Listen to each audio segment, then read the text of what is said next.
Welcome to the Wild Crone Wisdom podcast. I'm Vinutha Mohan, your host and a licensed marriage and family therapist from the Bay Area, California, specializing in trauma and attachment repair. I'm also a certified EMDR specialist and a certified shamanic practitioner. Beyond therapy, I create spaces for authentic connections, teach workshops, blog, and offer spiritual healing. Being a therapist and a healer is my life's calling, and I look forward to sharing my journey with you. In this episode, we'll explore the historical erasure of ancient matrilineal cultures that revere the sacred feminine universally. We'll examine the consequences of this imbalance on politics, society, culture, psychology, spirituality, and the environment. We'll also consider how restoring this balance is crucial for the survival of the human race.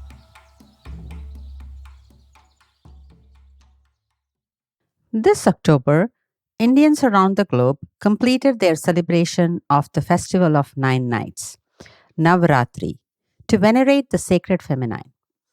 In very ancient civilizations, there was a sacred balance between the masculine and the feminine energies, known as yin yang, anima animus, prakriti purusha, and so on. Over the past 3,000 years or more, this balance has been systematically eroding due to the rise of the patriarchy. In today's political, cultural, social, and ecological climate, we can see this imbalance playing out violently. Therefore, this fall festival is particularly very dear to my heart. These 9 days and nights, dedicated to venerating all forms of the sacred feminine, also trace the ascension of consciousness. The mythological story is that the sacred feminine is meditating on the sacred masculine, which culminates in the divine union on the 10th day. What happens during this time? On the first 3 days and nights, we start with prayers to the dark feminine, Kali. The colors often associated with this energy, called tamas in Sanskrit, are blue or black. We pray to the Divine Mother these 3 nights to help us face our shadow, the parts of us we keep hidden, undernourished, or repressed. In order to do this, we need the courage, strength, and ferocity displayed by the warrior goddess Kali, who dances in cremation grounds wearing her skull necklace. The symbolic meaning of this image is that one needs a tremendous amount of tenacity and courage to travel into the dark neighborhoods of the personal unconscious. And if we are going into dangerous neighborhoods, it is better to go armed with divine grace. As Saint Francis says, "Where there is darkness, let me bring light."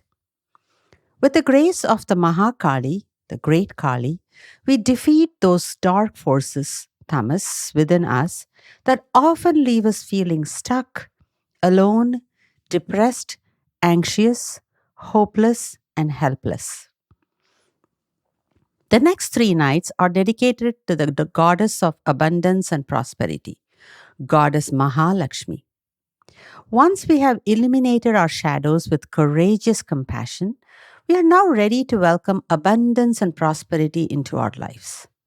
Abundance of good health, creativity, material wealth, spiritual wealth, personal and social power flow towards us and expand our consciousness.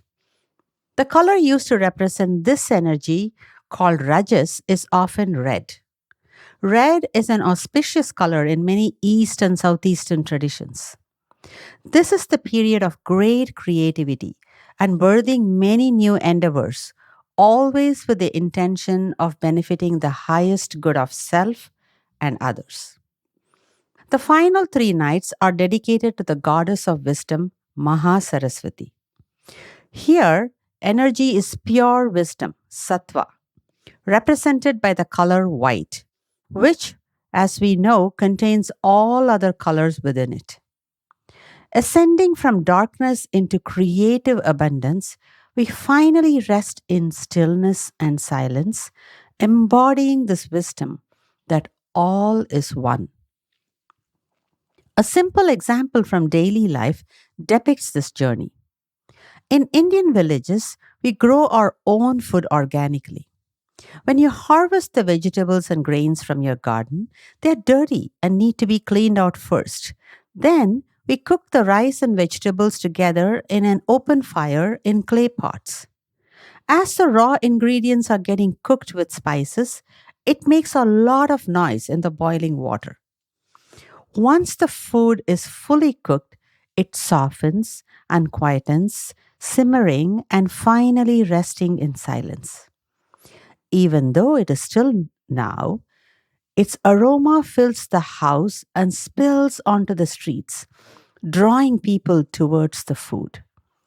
Similarly, as our minds are churned and purified, we become more and more still and go into deep silence. The quiet presence thus embodied by us draws many towards our heart light. So, in the final stages of expansion of our consciousness, we sit still, embrace the silence, and enjoy the bliss of doing in non doing. At the end of these 9 days of purification and ascension of consciousness, the creative force, Shakti, is ready to unite with Shiva, the ground of pure potentiality. Together, they create this material universe as their love child. By learning to unite these two forces within us on a daily basis, we too can manifest such divine creation from the simple acts of everyday ordinariness to becoming change agents creating history. The rise and fall of goddess worship. In her book Goddesses and Older Women, the Jungian psychiatrist Jean Shinoda Bolen traces back to a time in history about 5,000 to 25,000 years ago where goddess worship was universal in Europe and other parts of the world. The great goddess was a trinity, maiden, mother, crone. She was immortal and eternal. She was worshipped as the feminine life force. All life came from her and returned to her. She was the embodiment of nature as the creator, sustainer, and destroyer of life. She was like the moon in her cycles and like the earth in her seasons. Women were in the image of the goddess because they too brought forth life. The fertile earth and the fertility of women were valued. Sexuality was a natural instinct and a pleasure. Society was matrifocal and matrilineal because everyone knew their mother and siblings, but not necessarily their father. But then, nomadic invaders came from the north and east and destroyed this beautiful civilization in Europe that venerated the sacred feminine. Patriarchy began to take over. At the height of patriarchy in Europe, the Inquisition was established in 1252 by Pope Innocent IV, which targeted women who were considered powerful, intuitive, and the embodiment of the sacred feminine. Torture and persecution of women was officially sanctioned for 5.5 centuries until it was abolished in 1816. During this time, it is estimated that over 100,000 to as many as 8 million women were burned at the stake as witches, writes Dr. Bolen. Who were targeted? The women who were most feared or respected became the target of persecution. These were primarily women who were midwives, healers, people who practiced herbal medicine, intuitive women, women with authority, independence, knowledge, widowed women who had property, women who were considered eccentric, those who dared to be outliers and draw outside the lines, and older women. In order to survive, women, especially older women, needed to go unnoticed, be undistinguished, and do their best to stay invisible. These fears continue to echo in women even today and are heightened in certain cultures more than in others. When I read these historical facts, I was filled with righteous anger and a deep anguish for our collective loss as women and men. I believe that the state of the world today is due to the imbalance created by toxic patriarchy and the loss of the sacred feminine in our psyche. We have decimated Mother Earth and her resources, systematically erased the gifts of the sacred feminine, both in men and women, used violence to silence opposing voices to get our entitled needs met. Mental health is at an all time crisis level in all parts of the world. Women continue to be persecuted and their rights stripped away systematically. If we keep going this way, there will not be a future for our children or grandchildren. Or we will leave them a broken, dark, decimated planet to perish in. This thought is very depressing to me. How can we restore this balance? We can restore this balance in a variety of ways, big and small, across many dimensions. In our everyday life, we can make environmentally conscious choices by venerating the land that we live in and remembering that Mother Earth is a conscious living being who is generously sharing her resources with us. We belong to nature, not the other way around. We can become more politically aware and educate ourselves about the policies and laws in our respective countries, especially those that affect women and marginalized populations. We can be upstanders and not bystanders in our society and appeal to our lawmakers to make more inclusive policies. Let us remember that we are all connected and what affects one affects all. Through psychotherapy, meditation, prayers, and rituals, we can heal both the sacred masculine and the sacred feminine within us. Every human has both these psychological traits in them. The sacred feminine traits of nurturance, intuition, imagination, stillness, contemplation, compassion can guide the sacred masculine traits of courage, clarity, productivity, rationality, action, adventure, and so on. As an example, the shame researcher Dr. Brene Brown has often highlighted that there is no courage, masculine, without vulnerability, feminine. The two go hand in hand as to rationality, masculine, and intuition, feminine, action, masculine, and rest, feminine. These are everyday examples of the union of the sacred masculine and the sacred feminine within, which, when embodied, restore balance to our well being. Our minds and bodies operate in a socio-cultural context.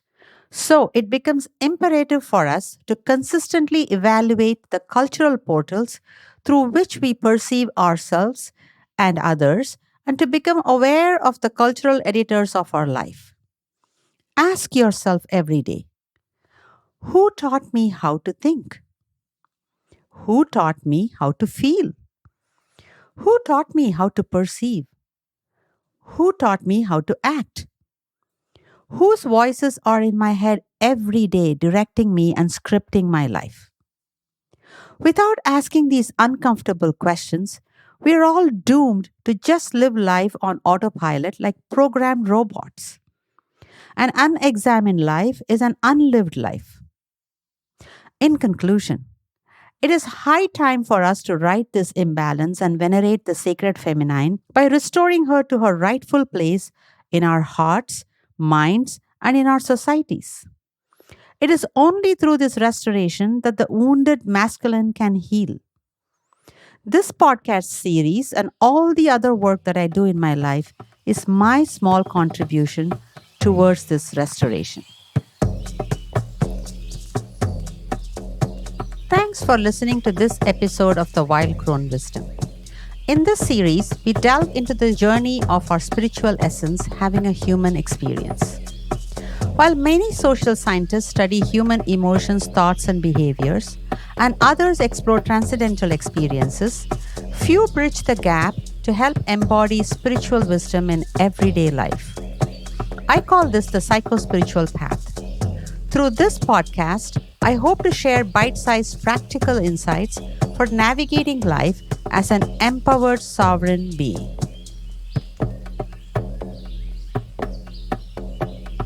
Please be advised, the information provided in the Wild Crone Wisdom podcast is intended for general information purposes only.